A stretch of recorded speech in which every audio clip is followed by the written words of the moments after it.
Y justamente para recordar el trágico fin de la Segunda Guerra Mundial tenemos en el estudio al especialista y académico Marcos Marín, que bueno, siempre nos honras aquí con unos muy buenos temas. Es un gusto recibirte, Marcos. ¿Cómo Encantado estás? nuevamente, buenas Bienvenido. tardes. Gracias, muy amables. Bueno, pues platícanos un poquito, ¿qué te parecen estos 70 años? ¿Cómo lo ves desde el punto de vista histórico, tú que lo tienes muy bien estudiado?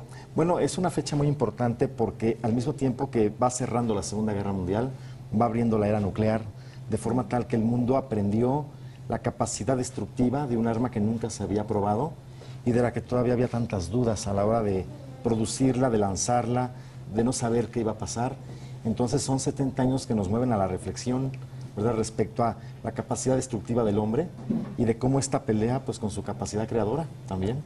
Claro. Y justo en este tema de la creación, ¿cómo se reinventaron? ¿Cómo Japón regresa después de esa tragedia? Bueno, es una gran lección, quizá junto con Alemania nos demuestran cómo dos países que estaban en ruinas, a base de una disciplina, ¿verdad?, férrea, pues lograron remontar el desastre que les representó la guerra, que además esta guerra en particular para Japón era una derrota que prácticamente en 100 años no habían tenido. Todas sus guerras las habían ganado y el desastre de la Segunda Guerra Mundial pues los impulsó a salir adelante, pero además con resultados fantásticos 7 décadas después, sin duda. Esto es algo verdaderamente impresionante, ¿no? Porque estábamos hablando de dos países que literalmente perdieron todo, que empezaron desde cero y que hoy en día son potencias mundiales en el ámbito económico, en el ámbito político, sobre todo Alemania, ¿no? Pero también Japón ahora. Y algo también curioso es que las bombas que vimos de ese día, el Little Boy y Fat Man, Sí. no necesariamente eran las más grandes, de hecho las más pequeñas quizá de la historia, ¿no? Y después se desarrollaron más grandes.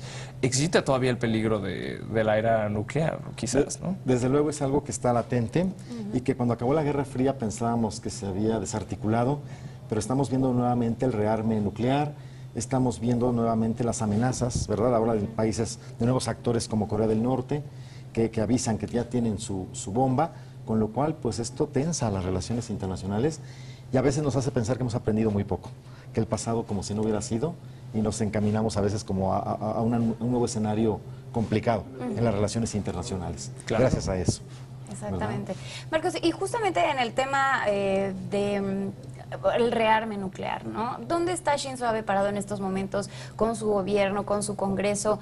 Él pues quiere que por un lado quedar muy bien con las grandes potencias y por otro lado pues también pues han tenido años ininterrumpidos de paz, entonces pues esto significaría pues volver atrás, como dices. Efectivamente, en el caso particularmente de Japón, que el pasado mes de julio hizo un cambio en su legislación para poder participar de conflictos internacionales, lo han explicado en el sentido, por ejemplo, de que la amenaza china, esta China que amenaza con expandirse, que amenaza con mover el tablero asiático, pues los amenaza a ellos, y desde la Segunda Guerra Mundial no habían hecho un intento por salir al mundo, sus tropas no tenían permitido participar de conflictos mundiales, y esta vez lo hacen no pensando en conflictos ajenos, sino en uno propio, que quizá ulteriormente pudieran tener con su vecina China, de forma tal que esto vuelve a conflictuar, porque el 40% de los japoneses dicen estar a favor de una posición de defensa frente a un ataque, pero hay un 60% que dicen no, el error de la guerra no podemos volver a cometerlo porque nos costó 2 bombas nucleares, 2 bombas atómicas, ¿verdad? Sí, Claro. En un momento dado. Y bueno, y aparte siempre ha habido una relación muy tensa con China. Bueno, no olvidemos la invasión japonesa, ¿no? Entonces, también el gigante asiático, bueno, China quizá también tenga sus motivos para una represalia, ¿no? Efectivamente. Ahora, ¿qué habría pasado?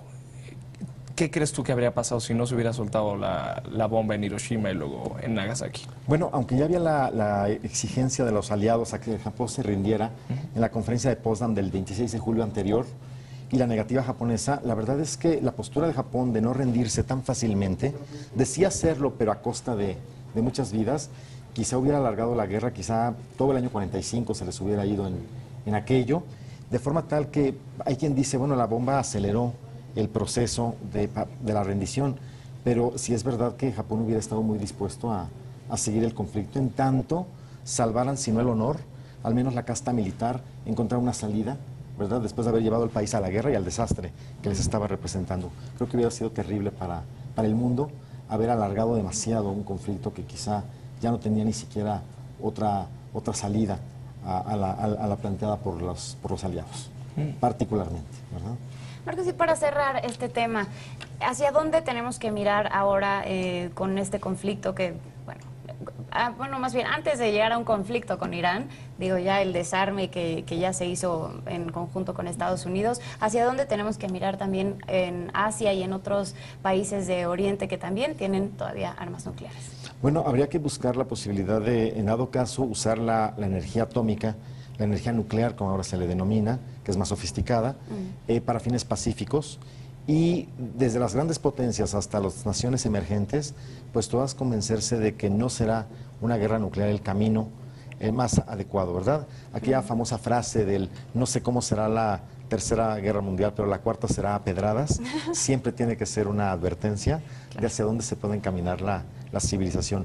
Una advertencia donde perderíamos todos, donde no habría un ganador en caso de usarla con fines militares, la energía nuclear. Creo que esa es la gran reflexión que nos dejan 70 años después. La gran reflexión, así es. Y algo que vale mucho la pena resaltar, ¿no? Bueno, pues ahí está el tema del enriquecimiento del uranio y todo, que la tecnología atómica, bueno, parece ser prometedora, pero no a esos extremos. Y pues Marcos, te agradecemos muchísimo el comentario. Por cierto, estás en Twitter como @Marcos Marín dice. Marcos Marín dice. Ahí los espero.